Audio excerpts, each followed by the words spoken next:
Perhatian. Konten ini mengandung konsep esensi ilahiyah yang membutuhkan aspek pemahaman mendalam, yang kemungkinan hanya dapat diakses dengan keterbukaan hati dan pikiran, untuk mencapai tingkat pencerahan dan kesadaran yang lebih tinggi. Bismillahirrahmanirrahim. Rahayu, Rahayu Sagung Dumadi, Rahayu Kang Sarwa Pinanggih. Ini salam sebagai kelanjutan dari yang tadi sudah. Assalamualaikum warahmatullahi wabarakatuh. Jadi Nusantara ini sebenarnya umurnya sudah sangat tua. Kita sudah mulai sekarang ini pada zaman terakhir untuk putaran zaman juga. Jadi kalau menurut perhitungan Jawa, secara spiritual, setiap zaman itu umurnya 8.400 tahun surya, artinya matahari. Yang pertama itu adalah zaman yang disebut Kertayuga atau Satyayuga. Jadi kalau dilihat dari sekarang itu berarti hitungan pada 30.000 tahun yang lalu, ya, 35.000 tahun yang lalu. Bukti-bukti itu sekarang sudah mulai terbuka, yaitu dengan adanya lukisan-lukisan di gua yang ditemukan di Sulawesi. Itu beberapa tahun yang lalu sudah diakui paling tua di dunia. Lukisan di gua itu umurnya 40.000 tahun. Beberapa minggu yang lalu ditemukan lagi umurnya 52.500 tahun yang lalu. Sudah bisa melukis. Lukisan itu tidak hilang. Itu artinya kita bangsa yang berperadaban tinggi. Nah, di sini kuncinya itu adalah zaman selalu melalui proses ono karoso cetho. Jadi harus membuktikan dulu onone atau keberadaannya. Ya, keberadaannya itu nanti saya sampaikan, tapi sekarang saya ulas dulu. Jadi pada zaman Satyayuga yang 8.400 tahun itu berganti dengan zaman Tretayuga yang juga 8.400 tahun yang lalu. Artinya umurnya 8.400 tahun surya. Kemudian masuk zaman Dwaparayuga, juga umurnya 8.400 tahun surya, berarti 24 ditambah 4 kali 3 itu 12 ya. Jadi itu sudah usianya 25.200 tahun. Lalu ditambah mulai masuk zaman Kaliyoga itu 6.123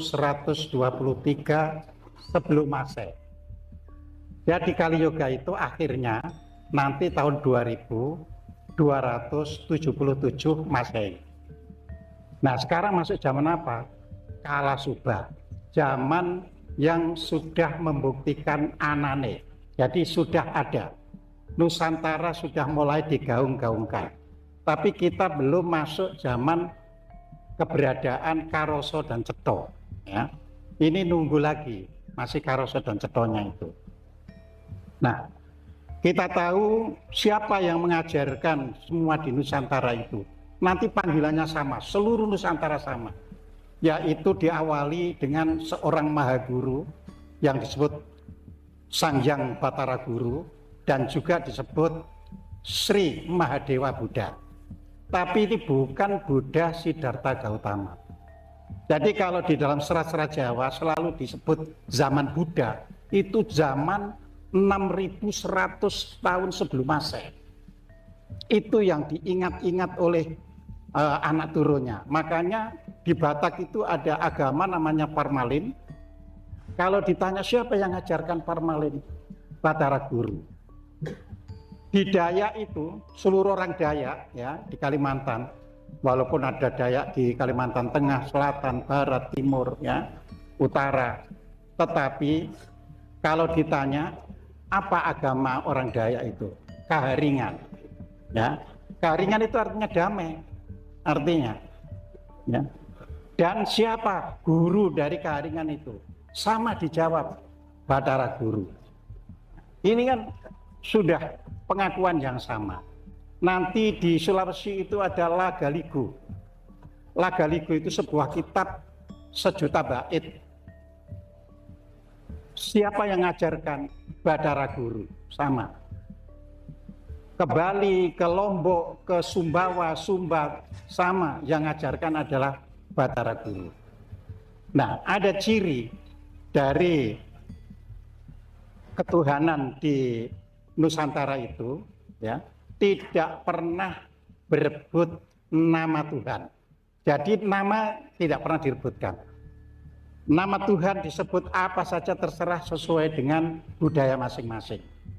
Ya, makanya orang Jawa dulu menyebut Tuhan itu ya, kalau kita lihat ada yang menyebut yang Eka Jati, ada yang menyebut di Sunda itu yang Ijuna Jati Nestemen, ada yang menyebut Tuhan itu yang Widi, ada yang menyebut Tuhan itu yang Katon atau yang Manon, ada yang menyebut Tuhan itu yang Sukma. Tidak pernah terjadi perebutan ketuhanan karena nilai-nilainya itu sama, cuma nama, ya. Nama itu bisa disebut sesuai dengan lidah orang yang menyebutnya, ya. Contoh, kita nggak jauh-jauh, bangsa Jepang itu, kalau di negara Jepang mereka menyebut dirinya itu Nippon, bukan Jepang. Tapi ketika di Malaysia, Jepun, orang Indonesia menyebutnya Jepang, bahasa Inggris menyebutnya Japan. Itu karena lidah saja. Tapi orang Jepang tidak pernah ribut masalah namanya itu disebut. Nah, kalau sekarang itu masih ada orang memperebutkan nama Tuhan, bukan nilai-nilai spiritual ketuhanan, itu berarti belum cetha. Makanya ono dulu. Ono ini kesadaran sebagai orang Indonesia yang diproklamasikan pada tanggal 17 Agustus 1945. Ini baru ono. Nah, kita sekarang harus masuk ke karoso. Sudah merasa tidak sebagai orang Nusantara. Kalau saya ditanya, belum, tapi tanda-tandanya mulai.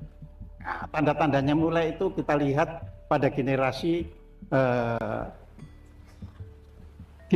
Z atau milenial yang lahir tahun 2000 ke atas, ya 2001, 2002, 2003, ya itu baru mulai tersentuh kata karoso, merasa. Karena baru merasa, ada orang yang belum mau merasa, sehingga sekarang ini seperti diadu domba, jadi diperlawankan, ya. Ada diperlawankan karena beda agama, ada diperlawankan karena satu agama tapi beda kepercayaan. Ada perselisihan satu kepercayaan tapi beda pemahaman.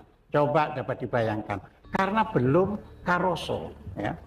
Nah, mudah-mudahan semua kita yang hadir di sini ini orang-orang bukan hanya sudah merasa, tapi wis cetha, sudah jelas sebagai orang Nusantara, sudah jelas orang yang dianugerahi Tuhan.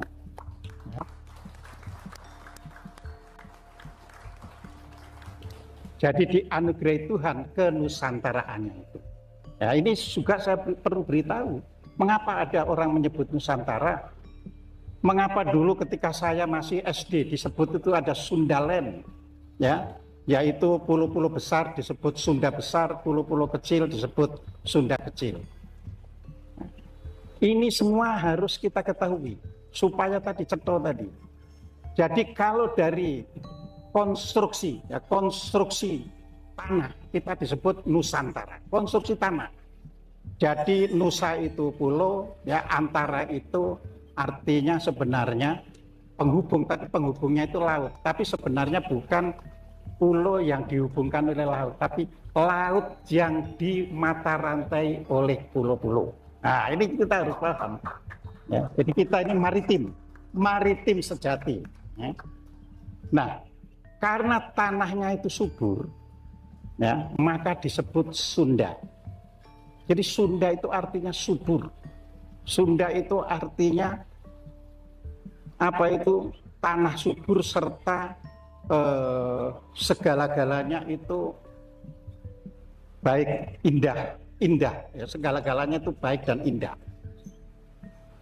Terus kalau kita misalnya membaca serat-serat kuno ya, misalnya serat Centini, serat lain-lain, kalau lagi menyebut Nusantara itu ya kadang disebut Jawa. Menyebut Jawa yang dimaksud juga Nusantara, bukan Pulau Jawa. Nah, apa artinya Jawa itu? Di dalam serat Pustaka Widasa Sangka itu disebutkan Jawa itu artinya adalah weruh berarti mengetahui, ngerti berarti mengerti, wikan. Oh, wikan itu tahu tapi lebih detail lagi. Ya. Jejek ya.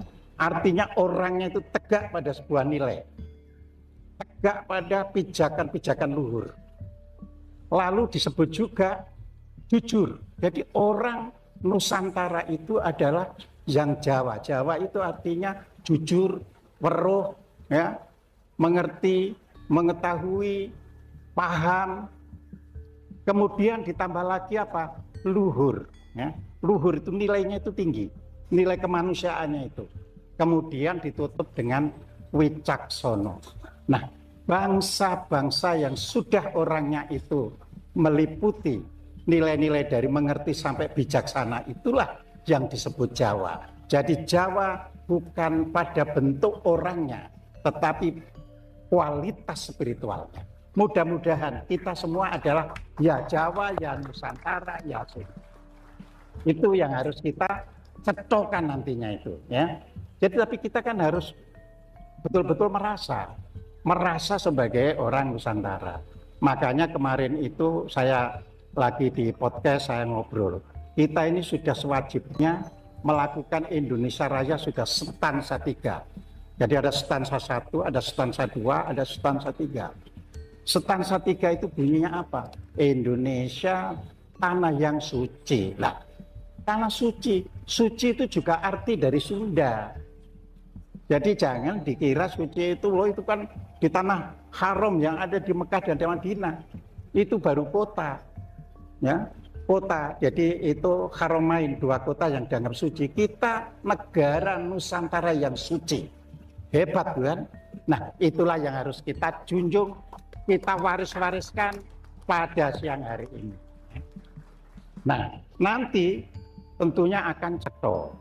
Ya, kalau sudah ceto, namanya ceto itu jelas. Ditipu orang tidak bisa. Sudah ceto. Mau dirayu orang tidak bisa. Semua anugerah Tuhan di Nusantara ini sebenarnya adalah anugerah yang diberikan kepada leluhur kita, dan oleh leluhur kita itu diamanatkan kepada kita agar kita menjaganya supaya kita tidak menjadi bangsa yang underdog, bangsa yang tetap di bawah. Makanya ada yang bertanya kepada saya, Pak, kalau orang sudah betul-betul menghayati Nusantara itu apa? Amerika, Cina, Barat, dan lain-lain akan nyembah kepada kita, Nusantara. Ini yang harus kita pahami. Jadi itu ono karo seteto. Jadi kita jangan hanya, lah kan saya sudah merdeka, ada. Belum, kita harus sudah masuk ke karoso. Mulai hari ini bukan hanya sudah karoso, wis ceto, sudah jelas, sudah terang sebagai orang Nusantara. Hanya dilahirkan ada yang di tanah Jawa, ada yang di tanah Sumatera, Kalimantan, Sulawesi, dan lain-lainnya. Semuanya satu. Ya. Dan konsep Onokarso Cetho itu digambarkan oleh nenek moyang kita dalam 3 dunia. Ya. Jadi 3 dunia. Makanya semuanya di kita ini ada 3 dunia. Jadi 3 dunia itu meliputi yang disebut dunia lahir. Ya, kita ini baru dunia lahir. Berarti kalau orang baru pada ono masih berada pada dunia lahir. Ya. Nah, di atas dunia lahir tapi ada di dalam diri kita juga. Itu ada dunia salwa budi. Salwa budi itu dunia antara yang tinggi dengan yang lahir. Yang dikenal juga sebagai dunia batin.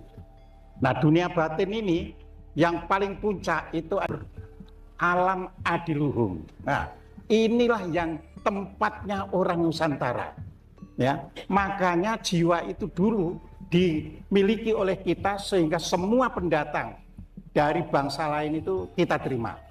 Jadi kita tidak pernah menolak orang mengungsi ke negeri ini. Tapi sekarang pengungsi itu ya, ingin mengusir kita. Ini yang harus kita ketahui, harus kita sadari. Jadi itu. Nah ini yang harus kita tumbuhkan sebagai orang yang Nusantara. Ya, jadi kita ini memiliki 3 dunia di dalam diri kita. Cuma baru terkos saja. Ya, kita harus masuk ke alam salwa budinya. Batinnya itu sudah masuk. Itu alam karoso. Begitu sudah sampai kita itu luhur berarti cetho. Dan di sini di Bali diselamatkan di dalam peristiwa Nyepi itu dengan Trihita Karana. Jadi bagaimana manusia berhubungan dengan sesamanya, manusia berhubungan dengan lingkungannya, dan manusia berhubungan dengan yang luhur. 3 juga. Ya. Ini harus kita pahami. Jadi bentuk Ono Karoso Cetho itu meliputi semua aspek kehidupan kita. Jadi kita kalau ada orang sebagai orang Nusantara, ya kan, terus menganggap lingkungan itu ya seenaknya saja kita, ya salah. Karena kita hidup ketika tidak di lingkungan yang baik bukan jadi orang baik. Ya, jadi orang hidup di lingkungan baik akan menjadi baik pula. Nah, ini konsepnya juga nanti menjadi sekarang tinggal 3 itu, bobot, bibit, ya, bebet itu. Tapi sebenarnya itu 4. Jadi manifestasinya mata angin 4 ini diwakili dengan bobot, bibit, bebet, bebet, ya. Bobot itu adalah quality orang-orangnya itu. Jadi kita harapkan orang-orangnya ini sudah masuk Ono Karoso Cetho. Ya. Lalu bibit itu adalah keturunan. Ya. Keturunannya kita harus sadar, kita ini tuh merupakan keturunan dari leluhur-leluhur yang baik. Leluhur yang bisa membuat tanah ini paling subur di dunia. Ya. Negara Indonesia itu secara alam ya, itu paling kaya secara alam di dunia. Nggak ada yang bandingi. Nomor 2 baru Brasil. Nomor 1-nya itu kita. Tapi kita kan nggak merasakan. Karena masih di tingkat ono. Ya. Oh ini kita ini dianugerahi sebuah kekayaan yang paling terbesar di dunia. Ya, dari sudut tanah, dari sudut laut, dari sudut angkasa, ya. Ibu dan Bapak perlu saya sampaikan berdasarkan nilai spiritual, ya.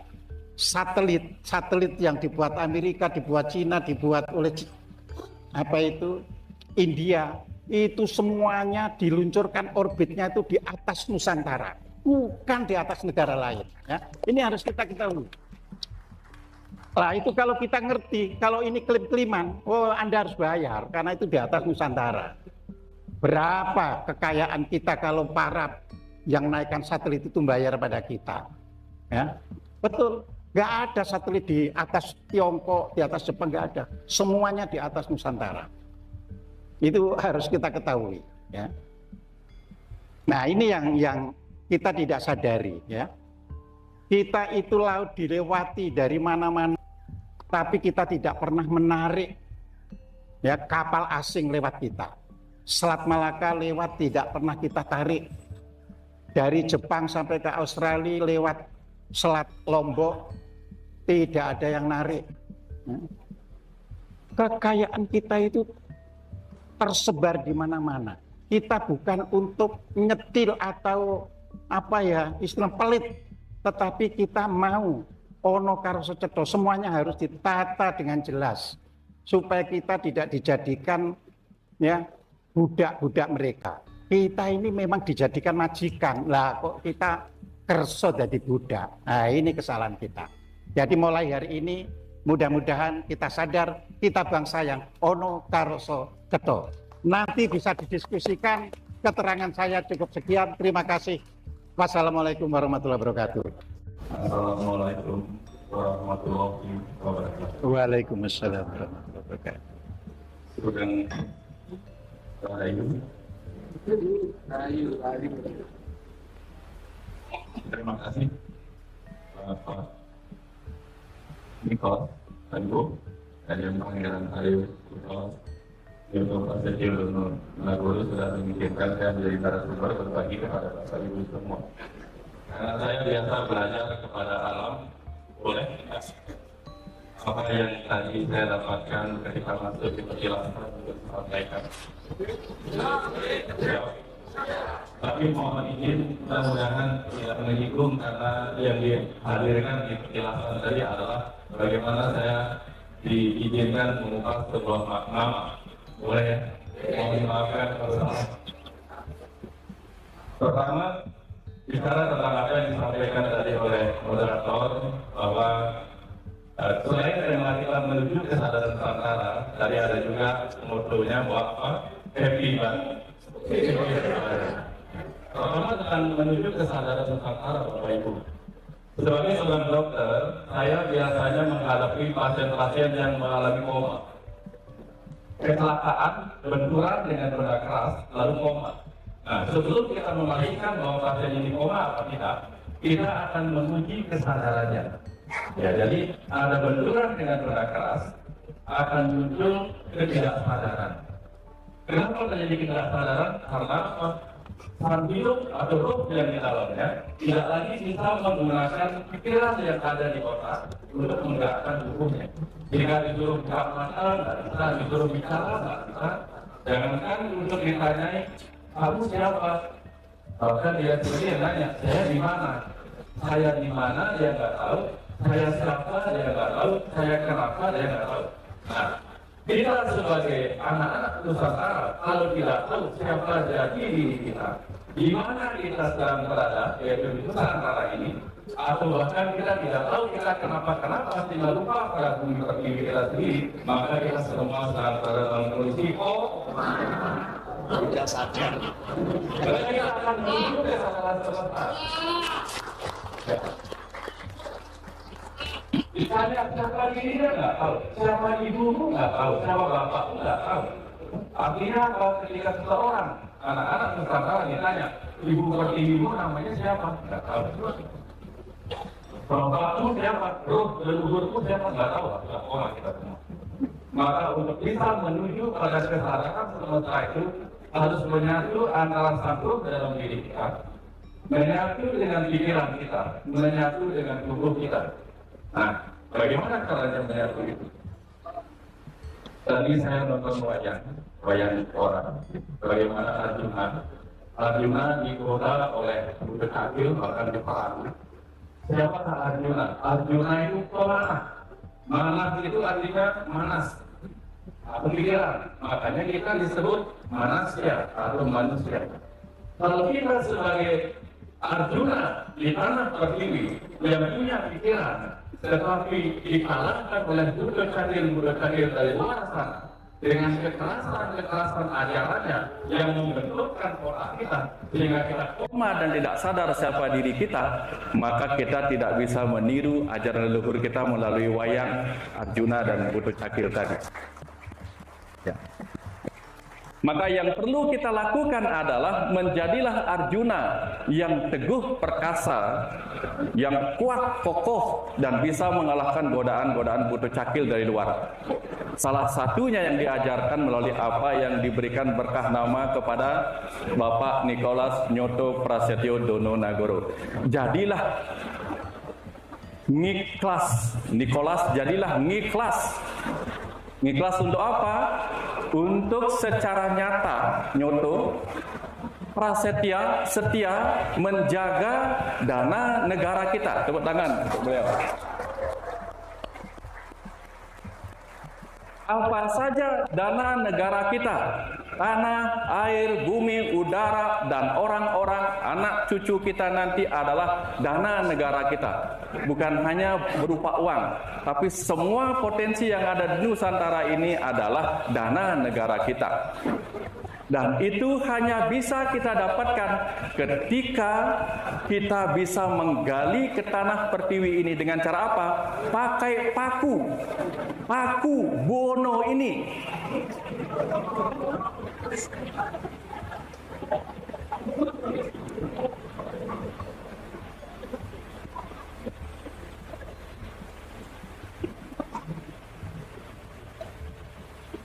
Hanya ketika paku sudah ditancapkan, paku kesadaran sudah ditancapkan di tanah Ibu Pertiwi, maka disitulah bangunan-bangunan megah Nusantara yang gemah ripah loh jinawi akan bisa dibangun ketika paku kesadaran sudah menancap kepada bumi, di mana paku adalah jiwa, buana adalah bumi, adalah Ibu Pertiwi. Ketika tubuh dan jiwa kita sudah menyatu, itulah angkanya 1 dan 0. 0 adalah material, atom terkecil 0. 0 juga artinya ibu, ya, wanita 0, laki-laki 1. Ya, ketika 1 dan 0 menyatu, itulah kesempurnaan Nusantara. Ketika jiwa dan tubuh menyatu, ketika paku buwono menancap, maka apa yang bisa kita dapatkan? Ke atas kita bisa membangun.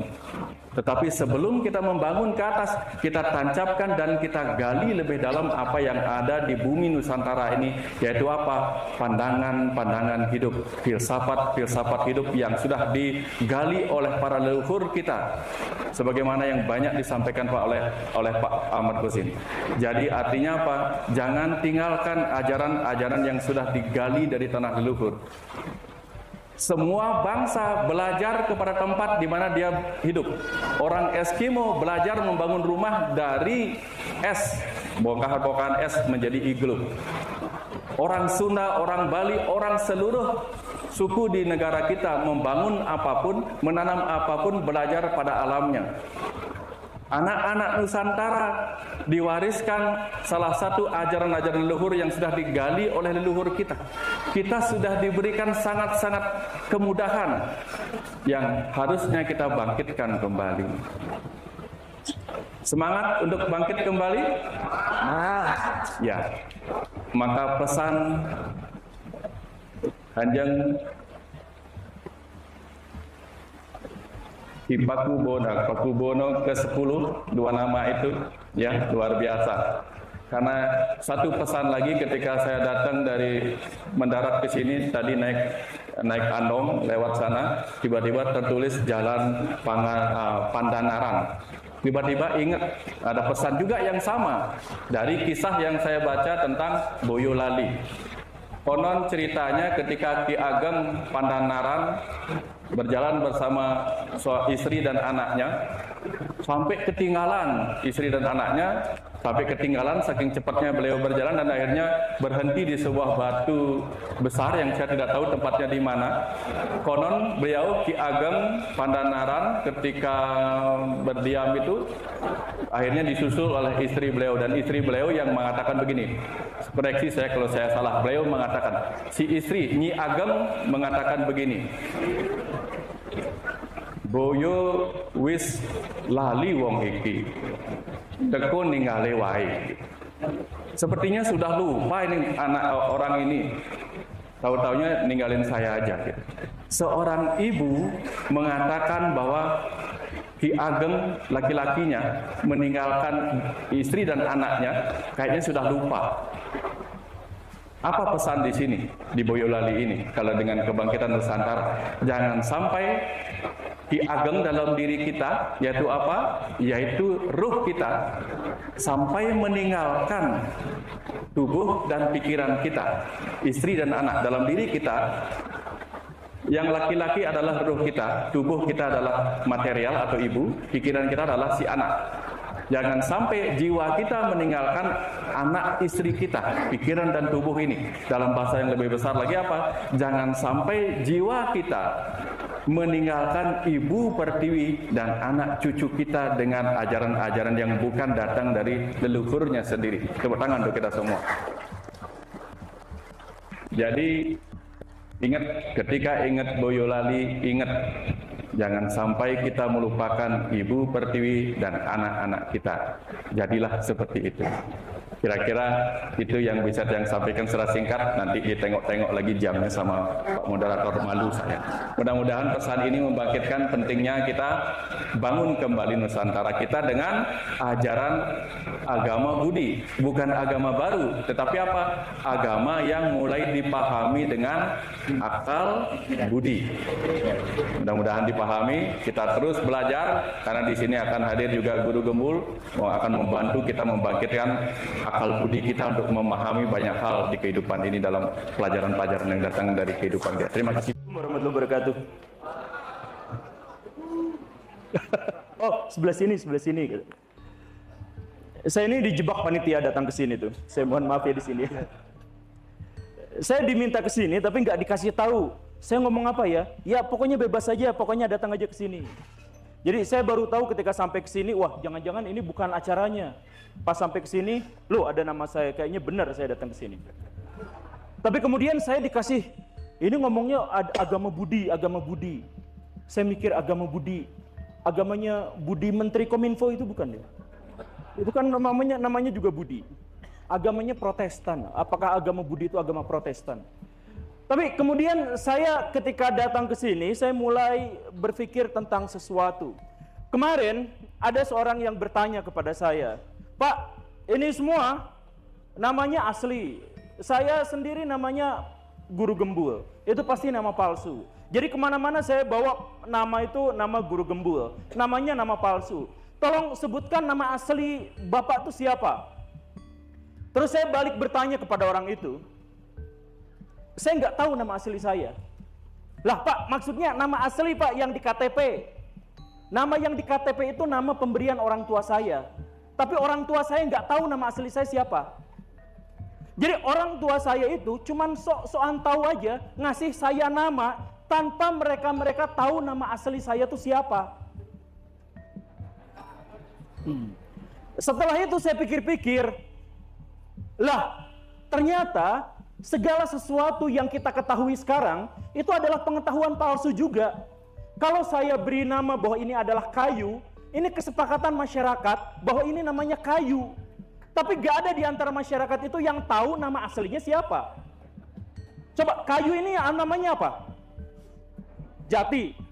Yang ngasih nama Jati itu siapa? Emang dia tahu nama asli kayu ini? Kan tidak tahu. Dan setelah dipikir-pikir, tidak ada satupun di antara pengetahuan yang kita ketahui yang benar-benar kita ketahui. Dan pada akhirnya saya kemudian bertanya pada diri saya sendiri, dari mana saya tahu bahwa saya ada di sini? Coba tunjukkan siapa yang bisa membuktikan saya ada di sini. Saya kasih isi dompet saya semuanya kasihin. Siapapun yang mampu membuktikan bahwa saya ada di sini.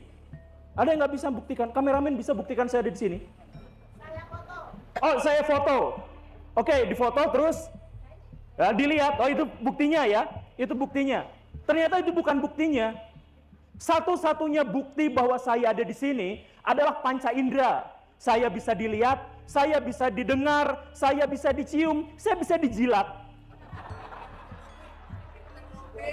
Panca indera itulah yang mengkonfirmasi saya ada di sini.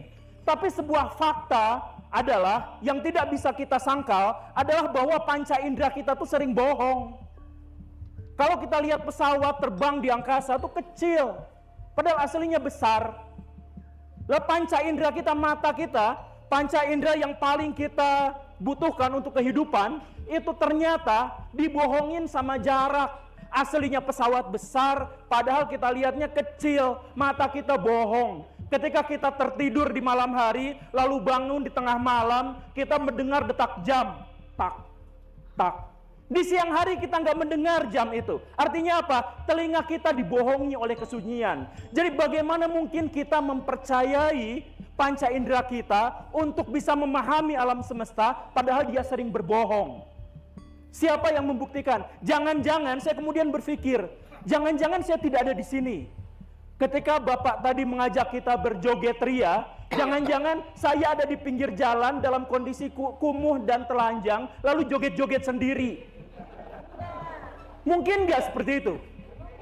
Mungkin sebaliknya, orang gila yang kita lihat di pinggir jalan dalam kondisi kumuh itu, sebenarnya dia hidup di dunianya dan merasa bahwa dia hidup baik-baik saja sebagai seorang profesor. dan dia merasa bahwa dirinya sedang berceramah di depan ratusan orang, padahal menurut penglihatan orang dia sebenarnya adalah orang gila biasa. Siapa yang bisa mengkonfirmasi bahwa dia itu beneran, dan siapa yang bisa mengkonfirmasi bahwa saya benar-benar ada di sini? Pada kenyataannya tidak ada satupun di antara kita yang mampu membuktikan itu. Tadi misalkan tadi dikatakan, Pak Idi, saya mohon maaf, tadi mengatakan saya ini yang paling muda. Bohong itu, Pak. Karena saya 10 tahun lebih muda dari beliau. Cuman saya lebih bermutu. Bermuka tua. Jadi saya kelihatan lebih tua. Tapi setelah ditanyakan lagi soal usia, apa yang bisa menjelaskan kita tentang usia? Bahwa usia itu dikaitkan dengan waktu. Siapa yang bisa memahami soal waktu?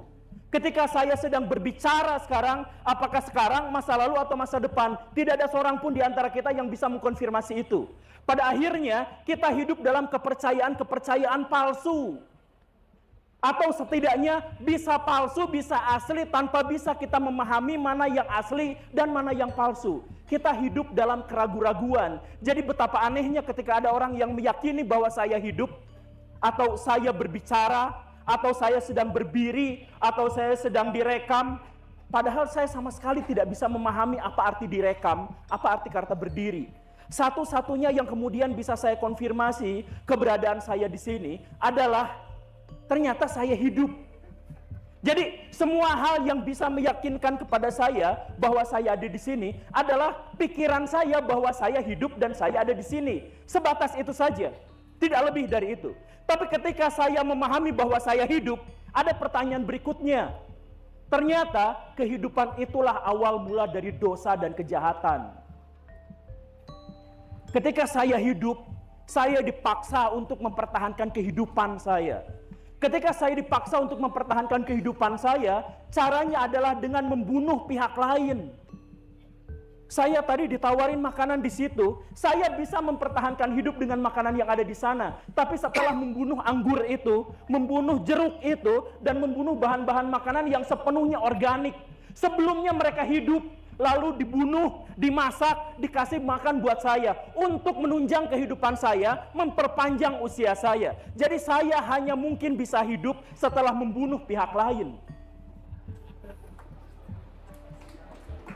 Jadi apa makna kehidupan? Banyak orang yang bertanya-tanya soal kebaikan dan keburukan, kejahatan dan kebenaran. Lalu bahkan ketika kita mempertahankan kebenaran, kita wajib untuk mematikan pihak lain, kita wajib untuk melakukan kejahatan. Dan dari sinilah kita memahami bahwa pertama, kita tidak bisa mengkonfirmasi bahkan bukti kehidupan kita. Kedua, bahkan ketika setelah kita memahami kehidupan kita tidak bisa memperjuangkan kebenaran. Karena tepat ketika kita memperjuangkan kehidupan kita, kebenaran kita, sesuatu yang kita sebut baik, pada akhirnya disitulah kita melakukan sesuatu yang keji pada pihak lain, pada umat yang lain. Ada kawan-kawan saya yang Buddhis bercerita bahwa di masa lampau ada orang suci yang melihat ada seekor kelinci yang mau dimangsa sama seekor elang. Kemudian apa yang terjadi? Si kelinci itu diselamatkan. Tapi si elang komplain, kalau kamu menyelamatkan kelinci itu, maka kamu membunuh saya. Lalu orang suci itu mengerat dagingnya, diserahkan kepada elang. Tapi sekali keratan itu tetap tidak akan bisa menyelamatkan seluruh kehidupan. Karena lagi-lagi kehidupan adalah persaingan yang keji antara orang yang ingin bertahan dengan orang yang menjadi korban dari upaya mempertahankan diri itu. Nah, dari sini kemudian filsafat berkembang. Bagaimana sebenarnya benar itu? Apa sebenarnya baik itu? Kalau setiap kebaikan adalah kompensasinya adalah kematian, kalau misalkan kehidupan kompensasinya adalah penderitaan bagi pihak lain, lalu sebenarnya esensi kehidupan itu apa? Nah, pertanyaan itu kemudian memunculkan, ketika pertanyaan-pertanyaan itu dimunculkan, maka muncullah jiwa-jiwa spiritualisme, keinginan manusia untuk lepas dari alam material. Karena alam material tadi menuntut kita untuk membunuh pihak lain hanya untuk bertahan hidup. Itu kewajiban, itu keniscayaan dari alam material. Maka kemudian orang berlomba-lomba bagaimana caranya untuk bisa lepas dari alam material ini, mencapai kebahagiaan, mencapai kebaikan dan kebenaran yang sejati. Itulah yang namanya spiritualisme. Dan orang-orang kemudian berkembang dengan spiritualismenya masing-masing. Setiap bangsa menghasilkan spiritualisme masing-masing. Ketika bangsa-bangsa mengembangkan spiritualisme masing-masing, ternyata tidak bisa dipertahankan. Karena apa? Karena untuk menyampaikan spiritualisme terpaksa harus pakai lisan. Yang lisan itu adalah material. Coba dalam bahasa filsafat barat, khususnya dekonstruksi sosial, misalkan, berbicara itu cara kita untuk berbohong. Kita tidak memiliki mekanisme lain untuk berbohong selain dengan lisan. Kenapa kita harus berbohong? Karena apa? Saya punya ide, punya gagasan dalam benak. Ketika disampaikan secara lisan, ada distorsi besar antara benak dengan lisan saya. Karena sesuatu yang spiritual susah untuk diejawantahkan dalam sesuatu yang material. Ketika sudah menjadi kata-kata, didengar sama bapak, sama ibu. Setelah didengar apa? Didengar masuk lagi ke dalam otaknya, dispiritualkan lagi. Jadi spiritual, material, material, spiritual. Distorsinya besar. Bahkan ketika saya menyampaikan kejujuran yang paling jujur sekalipun, hakikatnya saya telah berbohong. Karena ada perpindahan yang menghasilkan distorsi itu. Nah, itulah yang menyebabkan spiritual ketika dia dilembagakan menjadi dharma. Dharma ketika diinstitusikan, dia menjadi agama. Dan orang berantem soal agama. Karena apa? Karena kesalahpahaman. Setiap orang punya spiritual. Setiap orang punya cara untuk menginterpretasikan apa yang dia alami. Tentang alam, tentang Tuhan, tentang dunia, tentang manusia. Dia bisa menginterpretasikan. Ketika disampaikan kepada orang dan menjadi bagian dari milik umum, menjadi bagian dari agama, maka disitulah awal mula perpecahan. Karena interpretasinya beda-beda. Pemikirannya beda-beda. Tafsirannya beda-beda.